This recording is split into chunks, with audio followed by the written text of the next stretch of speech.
and I've been a few places. I mean, we've lived in San Diego and Boston and Denver, Southfield, Michigan for a long time, Adrian, Michigan for a long time. So we've seen Muskegon before when some of the battles that we were all fighting back in the day were taking place. And we've seen some of the changes that have taken place.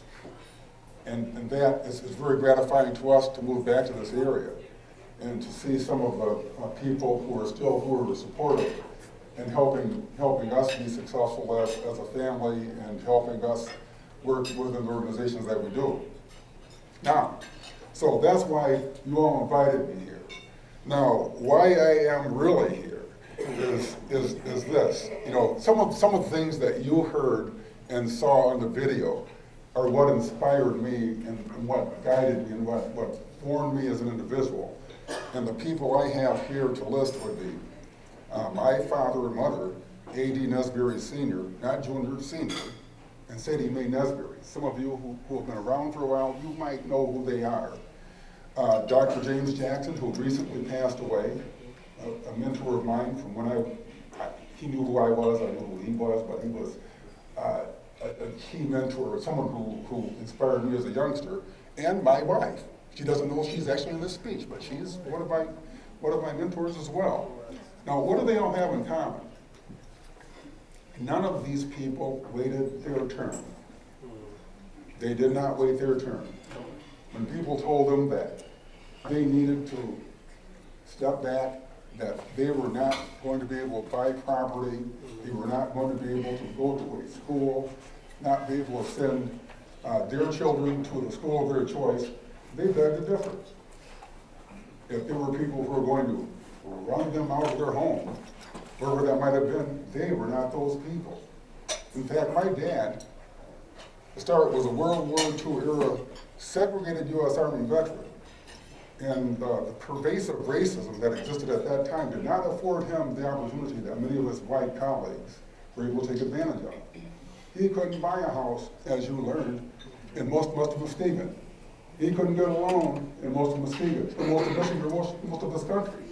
So being a very proud Army veteran, what did he do? He took matters into his own hands, saved some money, bought 56 acres in a beautiful lake in not Muskegon Heights, not Lakewood, not anywhere else in Muskegon County, in Twin Lake. You go to the little blinking lights there. There used to only be one blinking light when I was a kid. Now there's two, so Twin Lake is a metropolis. But you live it right there, you go down a mile, and that's what he managed to buy. There were people who didn't know he was living here. There were people who made the error of, I'll just say they made a mistake, did not realize my dad was an Army veteran with plenty of, I'll say, firearms and attitude. So they showed up once and they didn't show up again. So I was raised seeing that.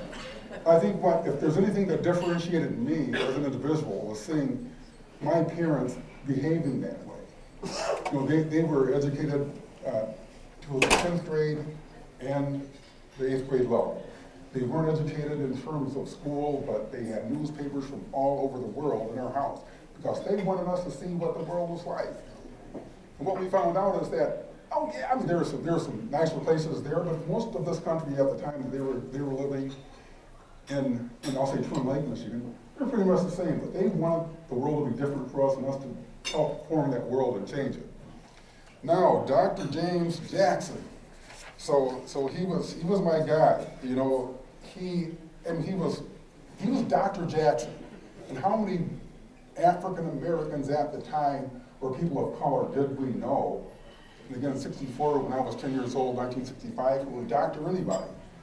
That was incredible to me that someone who looked like me could be a doctor of something. So that inspired me. Now, people who didn't know him that well, more recently when I came back, sort of felt he was the guy who was kind of talking a little bit too much, took a little bit too much of your time, and they didn't know what his history was. They didn't know what he did for everyone in this room. That's whether you're black or white, or Dr. Howell, people like that. They were inspirational. They were people who made me who I am today. In fact, when I moved back, Dr. Jackson said something like this. He says, Dr. Nesbury, I'd like to come to your office and meet with you. I said, said, Dr. Jackson, I'm coming to your office, you don't have to come to my office. I said, no, I want to do that. So I said, sure, come on over, we can go out and have a meal. And he said, okay, I just wanted to meet you to make sure that your head is still screwed on straight. I was like, Dr. Jackson, do you think I would fail? He said, no, you never know, people go, they change, they do this and that and other. But he was who I remembered him being, and he was the same inspirational person who caused me to do some of the things, or allowed me to do some of the things that you heard about in the introduction. Now my lovely bride. So I'll read this because I think some of you may not know this. Many people think that she still works for Muskegon. She did that for maybe 2 or 3 years. But for the most part, she's a mental health therapist, master level. And she has been fighting against child sexual abuse for 25 years as a professional. That's her passion. That's something that she wants to make sure never happens again. And so living with someone who has that kind of passion is incredible for me. And also she actively fought, I'll say, racists and people who have no idea, if you look at her and look at me, wouldn't think we were married, I guess, and tell her things that it curls their hair once they find out who she's married to, especially here. So, it's been sort of a laboratory in which we found ourselves, but having Connie as my partner is inspirational. So I very much appreciate what you've done to prop me up when I needed propping up, I'll say that. So, and I'll end with a couple of quotes from another mentor of mine. I don't know him, but everyone who listens to Sirius XM knows Joe Madison. Yes. The Black Eagle. So if you listen to Sirius XM channel 126, Joe Madison, he was a member of the National NAACP board. He was the youngest NAACP director, I believe, ever at age 24 in Detroit. Young man, very effective, a leader, and very inspirational human being. But what he always says is when people call a show and they're complaining about stuff, they don't, number one, if you listen to Joe, does anyone call and go on for hours and hours? No. He lets them speak for maybe a minute or two, maybe not even that much, but he always asks them, what are you going to do about it? Oh, right. What are you going to do about it? Not what can I, Joe Madison, I'm a guy on a radio show. But you tell me what you're going to do when you go back to your community if something's going on, and how are you going to make the change? You have to be that change. I'm not going to be able to do it. So, how do you make that change? I mean, the 3 ways that I've considered as what we all need to do is join others in your effort. Don't sit by yourself thinking that it's just me.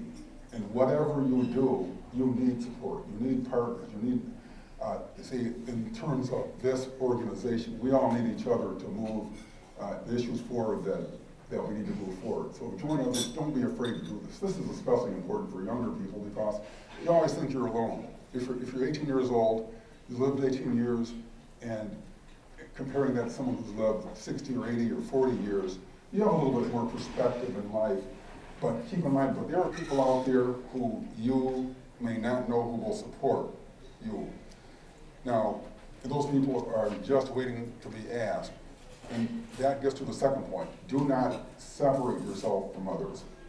And quite often when you're out there attempting to do something, you tend to become a person who does this by yourself, and you take it all in on yourself. I just learned with the efforts that are going on with the mental health therapist issue. My wife probably knows more about this than I do. There was a law that was, a piece of legislation that was moving through that would not allow master's level counselors to provide counseling.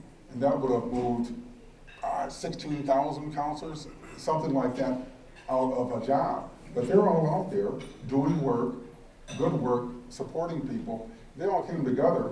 And if you're a member of the legislature, I know we have Rep. Sable, and I know Senator Bunch does back there. You probably both got many calls from many of those folks who said, no, this cannot change. This cannot change. So coming together is so important. Don't separate yourselves.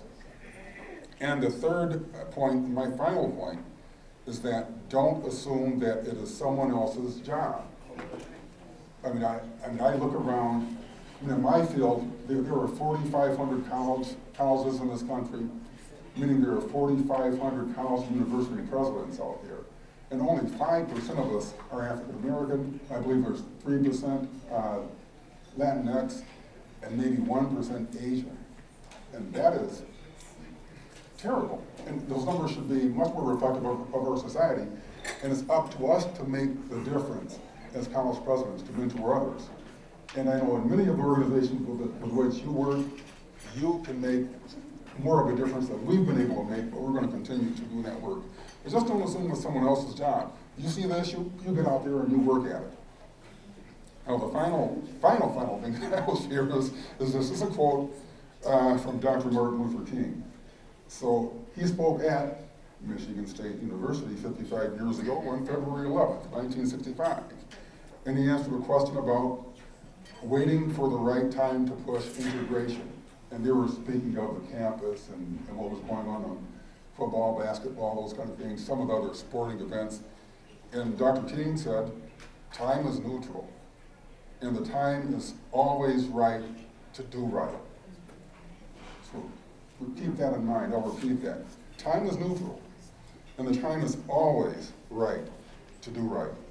He didn't wait, or the school didn't wait for the alumni to tell the athletic program that it was the right time to recruit black players. They just went out there and did it. They'd been doing it for 20 years, which is why they were so successful. They didn't tell them that it was time to start a black quarterback. Now, for the guys who are old school out there, the ladies old school, Jimmy Ray, okay, I see some nods. Jimmy Ray was, I think he was the first starting black quarterback at a Big Ten university. And he ended up, he played in the NFL for a minute back, it was a different time, so not very long. But he was a long-time coach and a legendary leader. But had that school not done what they'd done, then I wouldn't be standing here, or many people like me wouldn't be standing here in this position to be able to speak to you tonight. So with that,